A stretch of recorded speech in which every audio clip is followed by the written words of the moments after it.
election is conducted in full compliance with the Electoral Act, INEC guidelines, and all relevant laws that guarantee a free, fair, peaceful, and credible process. Special Room has engaged. Objective is to ensure that stakeholders, including civic groups and political parties, security and traditional and religious institutions in the build up to the election. Special Room acknowledges the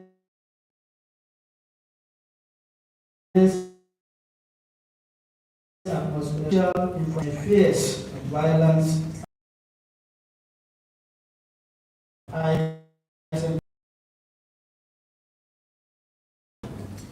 It is imperative that all stakeholders play first responsibility to ensure peaceful and credible assessments have revealed areas of concern and we wish to address.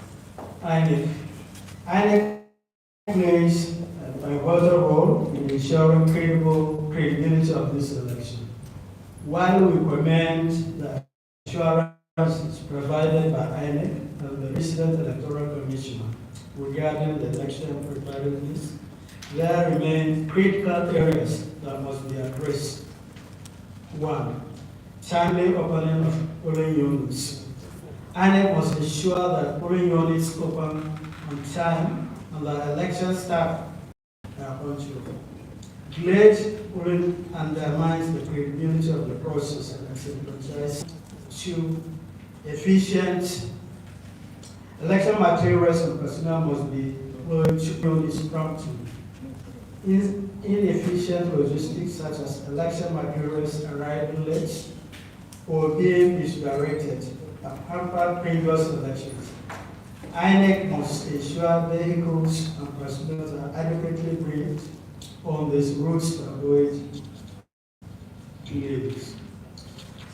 INEC should ensure that materials already deployed to the racks and super racks are secured and redeployed to the polling units on time. 4. BVAS functionality.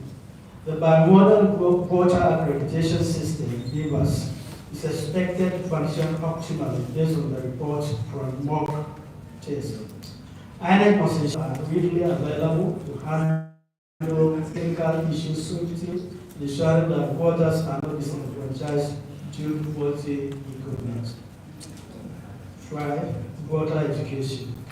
We are INEC to intensify voter education efforts, particularly at the last minute voter apathy, and ensure that citizens understand the importance of this participation in the election.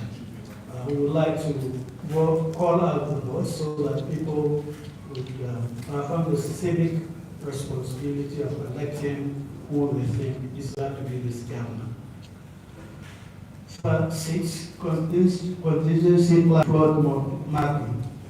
Following the commitment made by the INEC REC of Edo State at the special room meeting with him, we expect that the Commission has communicated these plans to the voting community and relevant stakeholders and ensure mitigation mechanisms are put in place to address adverse effects of flooding during the election. 7. Preventing voting for voters with disability and vulnerable persons. The special room encourages to ensure that people with disabilities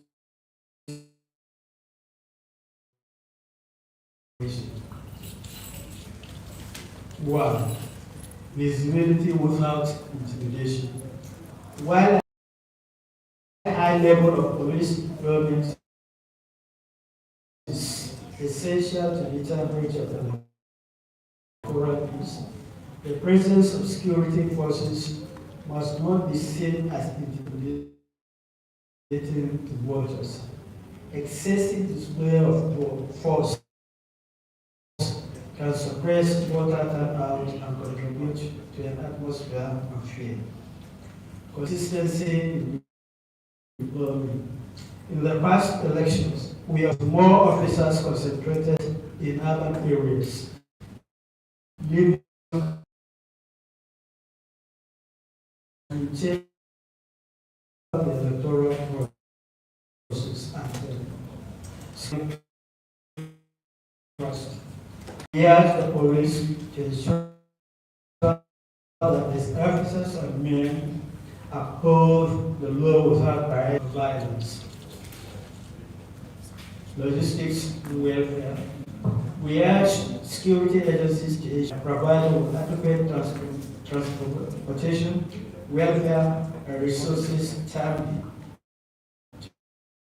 to enable them to perform these duties effectively.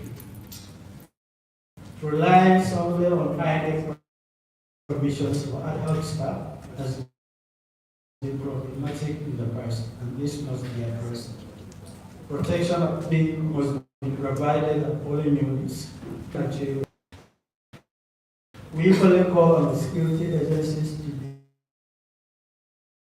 vigilant while manning the entry points for polling units and would be good ones.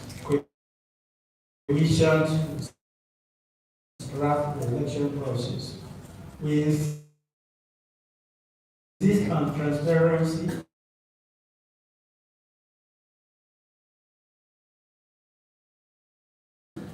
during collation and any form of agents. We have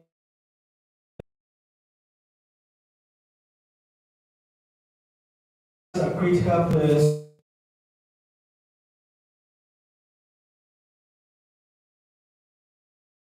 political parties should provide changes both for money or other inducements as the future welfare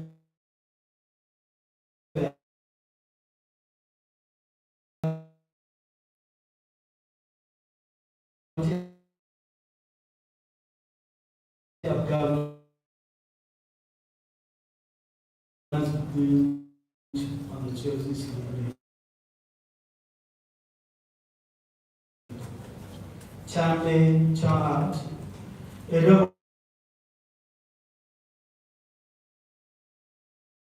partiality.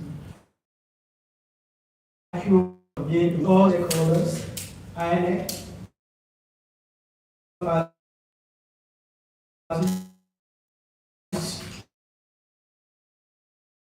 and what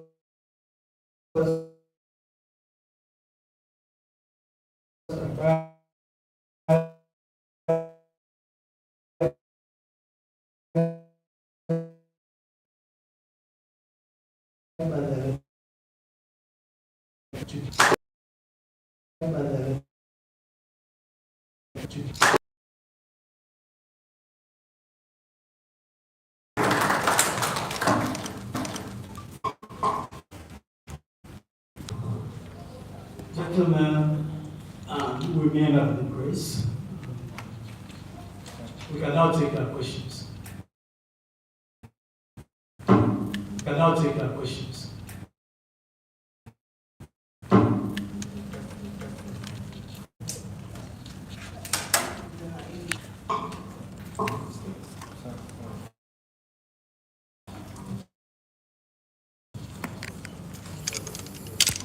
Alright, I'd like you to just clarify on the number of persons, number of observers that you say you are deploying for the election. If I'm correct, you mentioned 4,300. But I'd like you to just clarify if I'm correct and think, just give us a little bit of more perspective on that. Then lastly, we know that there's been a lot, you mentioned that there's been a lot of concern over security and the atmosphere is a bit heated up. But you did not give us any identified flashpoints. I know there are 18 local government areas in those states. In the course of your work so far in those states, would you say that you've observed or you've identified certain flashpoints where you believe security agencies ought to concentrate on to avoid any negative news coming out of those areas? Thank you very much, Okoro, for your questions. For the first question, we say we have about 4,000 observers. Now, these 4,000 observers consist of accredited observers, that's those that have been formally accredited by INEC, and citizen-based observers who have been trained by our own partners so that they can also observe. These are people who have been observers so that they can also observe. These are people who have been observing election for quite a long time, and therefore they are seasoned observers, if you like to use that term. For the flashpoints, let me call Dr. Jude, who is more here to give us.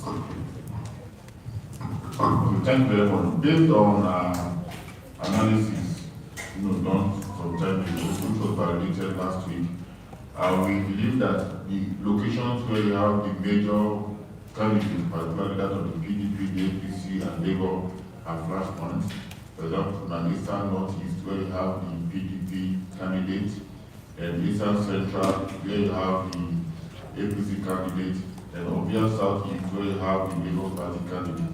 And again, we are also mindful of other principal actors. For example, the former governor of Edo State, who is from Isako West, where you also have the former deputy governor of Edo State, they are on the Philip Shaibu. And particularly Oredo and Iboaka, because in previous election we've had, these areas have actually generated some concerns. These are some of the flashpoints for now. I believe that the security agencies should try as much as possible to see how this area can be properly guided.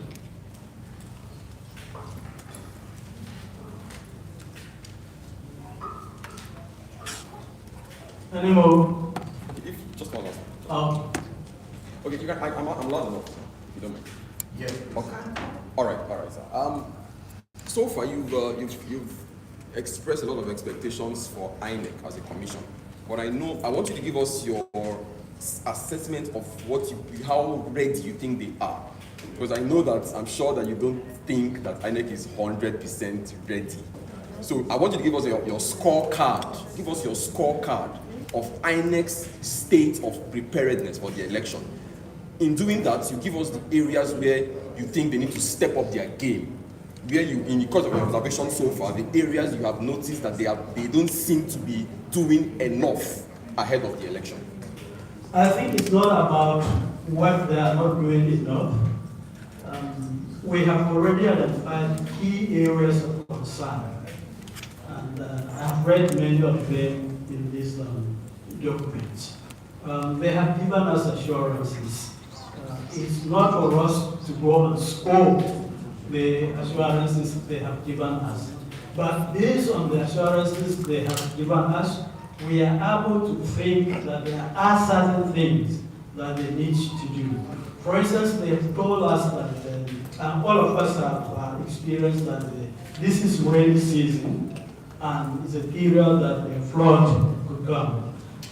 They have told us that they will develop a flood mitigation strategy and get across to all stakeholders so that the flood will not undermine the ability of people to go and cast their votes. Now, this is what they have given us. Now, it is not something that you can predetermine whether they have done so or not.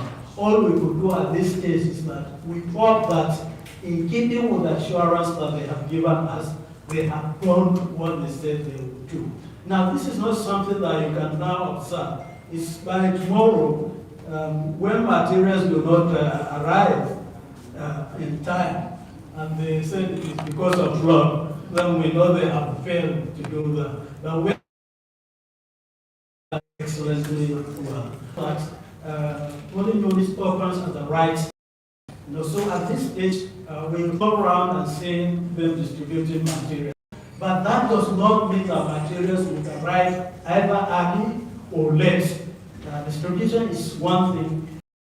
The process of carrying those materials to the only units is dependent on a number of factors. One of it is that they are able to brief the drivers and the staff of the to be in good shape, and the drivers are professionals and so forth. So these are things that it's only on the election day you can. So they have said they will do this, and we will be observe. So I think that's. Brutal, but not in this one, so we will keep it posted. Thank you so much for joining us.